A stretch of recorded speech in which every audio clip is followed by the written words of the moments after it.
Então, galera, agora aí uma dica sobre semântica, figuras de linguagem, ok? São muitas as figuras de linguagem, mas nada nos impede aqui de citar as principais. Por exemplo, nós temos figuras de som, de palavras, de construção ou de sintaxe e figuras de ideias.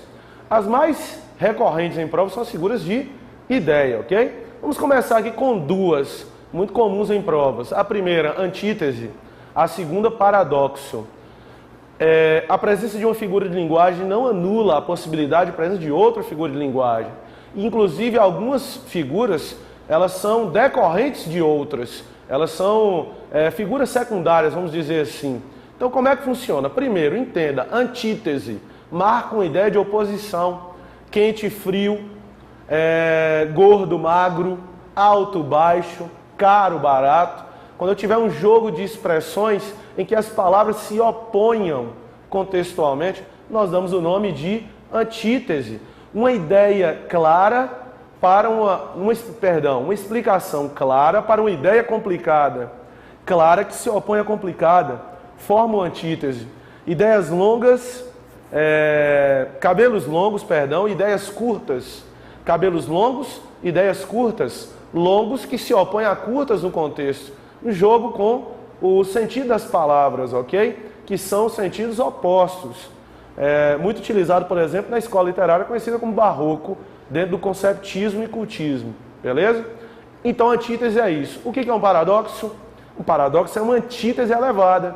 O paradoxo é como se fosse uma antítese, jogo contextual de opostos, mas que, aí vem um detalhe, gera incompreensão lógica. Então, o exemplo maior de paradoxo que existe em todas as gramáticas: amor é fogo que arde sem se ver, ferida que dói e não se sente. Como é que alguma coisa pode doer e não ser sentida? Então, é uma oposição que vai além, é uma oposição que gera incompreensão lógica. Outro exemplo seria: todo mundo está relendo o que nunca foi lido. Como é que você pode ler novamente o que nunca foi lido? É uma incompreensão lógica. É o ler de novo e o ler nunca. É uma antítese que gera incompreensão lógica.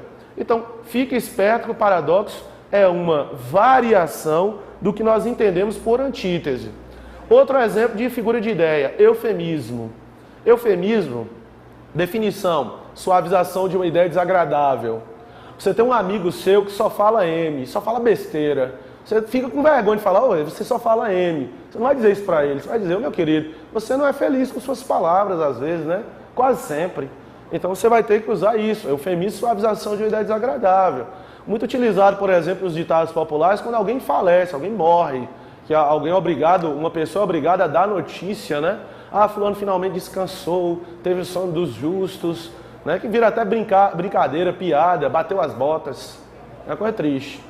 Mas eu vou virar para você e dizer também que o eufemismo está muito perto de você. Se algum dia um professor virar para você e você ficar em 9 recuperações, alguém disser para você: meu querido, você tem potencial, saiba que você perdeu de ano. Você só vai estudar ano que vem, porque esse ano já era. Esse negócio de potencial não existe, não. Ou você passou, ou você perdeu. Se alguém vier conversar: eu passei, eu estou desesperado, meu Deus. Se alguém vier perguntar: eu passei, professor falar: você tem potencial, você pode saber que a vaca foi pro brejo, viu? É uma forma de eufemismo para você desesperar, cortar os pulsos ou coisa do tipo. Eufemismo é para suavizar uma ideia desagradável.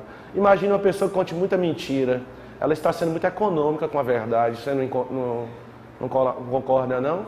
Ser econômico com a verdade quer dizer que o indivíduo ele não conta mentira, ele inventa a verdade.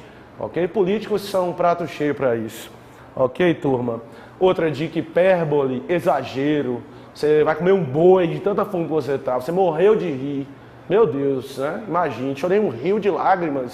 Se for um rio, por exemplo, no estado em que São Paulo se encontra, tudo bem. Mas é impossível você imaginar uma pessoa que vai chorar um rio de lágrimas.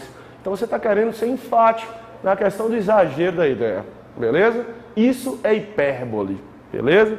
Vamos aqui falando de ironia. Ironia que mais cai em prova. É a suavização de uma ideia desagradável. Ok, turma? É uma ideia camuflada.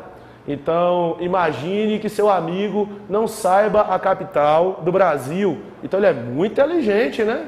Muito inteligente. Você quis dizer o contrário. Então, a ironia é um entendimento contrário ou camuflado do que se afirma. Beleza?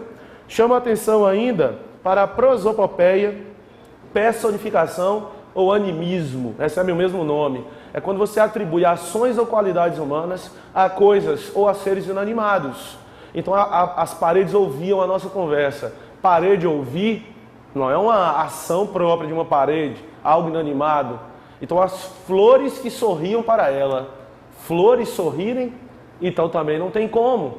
Então eu quero marcar um valor enfático de animismo, prosopopeia, também conhecida como personificação. São a mesma coisa. Fica aqui a dica de figuras de ideias, ok? Um abraço.